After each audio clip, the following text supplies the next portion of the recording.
At last we know the impact of the disability and sickness benefit cuts being introduced by Rachel Reeves in the Labour government, and they are massive. People are likely to lose an average of £4,500 a year, when the benefit itself only amounts to between £5,800 and £9,600. You can see that this is a major impact on the amount of money that people with illnesses and disabilities have to live on. Reeves has included a further £1.6 billion worth of cuts in her assessment today, March 26, 2025, because overnight the Office for Budget Responsibility told her that the original plan would only provide £3.4 billion worth of cuts in the time period expected. So, she's inflicted further cuts on the most vulnerable people in society. That's the kind of person she is. Strangely, it doesn't seem that she actually announced those extra cuts in her statement. She only talks about £3.4 billion worth of cuts, as you can see from this clip. The Universal Credit Standard Allowance will increase from £92 per week in 25-26 to £106 a week by 29-30. While the Universal Credit Health element will be cut for new claimants by around 50% and then frozen. On top of this, we are investing £1 billion to provide guaranteed, personalised employment support to help people back into work. And £400 million to support the Department for Work and Pensions and our job centres to deliver these changes effectively and fairly, taking total savings after that to the package to £3.4 billion. While spending on disability and sickness benefits will continue to rise, these plans mean that welfare spending as a share of GDP will fall between 2026 and the end of the forecast period. Just for information, I understand that 73% of universal credit claimants are having to go without food for at least one day a week because they don't have the money for it. 85% of them are seriously anxious about being able to afford food. Consider that in tandem with the fact that people who can't work but have to claim universal credit will have the health element of their universal credit claim halved. Now, these are people who need the extra money in order to pay for the extra costs of being sick and of being disabled. People on universal credit at the moment cannot afford to feed themselves, and the government is saying, if you are disabled and you have to claim universal credit, we will starve you hard. Oh, and as for the help to get people back into work, they haven't even asked employers if they are willing to take on sick and disabled people as employees, and if they are willing to put in the adaptations that would be required to allow them to work. So where are these jobs coming from? There aren't any. Now, all these measures were reliant on a report from the Office for Budget Responsibility for their credibility, and it's notable that publication of this report was delayed until after Reeves gave her speech, probably because it's not very favourable.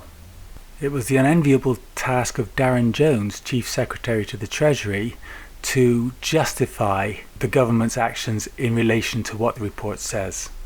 Now, the average loss for someone on the personal independence payment is £4,500 a year. That's significant, Darren. I think so I've not seen the impact assessment because, as you say, it's just been published, but my understanding is what the impact assessment doesn't account for is the benefit that you get from our additional money into support for training, skills or work. So take for example, if I said to my kids, I'm going to cut your pocket money by £10 a week, but you have to go and get a Saturday job, the impact assessment on that basis would say that my kids were down £10, irrespective of how much money they get from their Saturday job. For clarity, once again, there is no Saturday job waiting for these disabled people to go to. Do you think that is a significant drop in the average amount someone will be able to get on PIP or not? £4,500 a year. The key word there is average. I'm very conscious of the fact that there will be people at home who do receive PIP who I don't want to be unduly worried by an average figure. The key point is that they will be seen by a clinician, The clinician, a qualified clinician, will take the decision as to whether they need the same support they've had or whether they need a different package of support, and those decisions will be taken on a case-by-case basis with those individuals' needs being taken seriously. The prospect of being seen by an independent clinician will probably fill most disabled claimants with dread, because we all remember the infamous Atos, Maximus, Capita interviews in which people came along with a tick box assessment to work out what you could do and had absolutely no interest in your health whatsoever. It was an absolute travesty. There does seem to be a light at the end of the tunnel in that Labour MPs, the majority of MPs in Parliament, are not happy about the changes at all. Here's Vicky Young, who's BBC's deputy political editor. It's going to be difficult for some Labour MPs to be able to swallow this when they see the amounts. I take Darren's point that it's an average and there might be other mitigating points, but it is still a loss, a significant loss to many people. Yeah, it is, and Labour MPs are upset about it. Of course they are. Labour MPs are worried. A lot of them didn't expect this, and I think the fact that the government came back for more because the OBR said, look, this isn't saving as much as you thought. For Labour MPs, some of them have said to me, look, that sounds as if you're doing this, obviously, to save money, not because of this sort of broader idea of a reform just to help people get back to work. Right, so if you've got a Labour MP and you're disabled or you're on a sickness benefit, you probably need to get onto them at once and say exactly how this is going to affect you. But for that to work, you need to be able to tell them exactly how it's going to affect you. So there are a few things you need to be able to do. First of all, the standard rates for personal independence payment total approximately £5,800 to £9,600 per year, depending on the individual's assessment. A reduction of £4,500 on average, fair enough, would significantly impact the amounts that these people receive. In addition to that direct reduction in benefits, of course, there are knock-on changes to benefits like council tax reduction and housing benefit. Previously, individuals with disabilities might have been eligible for reductions to their council tax, but some councils are adjusting these reductions and some people might not be eligible anymore if their benefit entitlement is reduced. So certain councils are also lowering discounts for those in financial hardship, impacting thousands of households, and that starts on April the 1st. And housing benefit is being replaced by universal credit in many areas. Eligibility and amounts can vary, and reductions in these benefits mean individuals may need to allocate more of their remaining income to cover housing costs. So the combined effect of reduced sickness and disability benefits, along with potential increases in council tax and housing costs, could substantially decrease the disposable income of affected individuals, and it is crucial for those who are impacted to review their local council's policies on tax reductions and assess their eligibility for any remaining support schemes.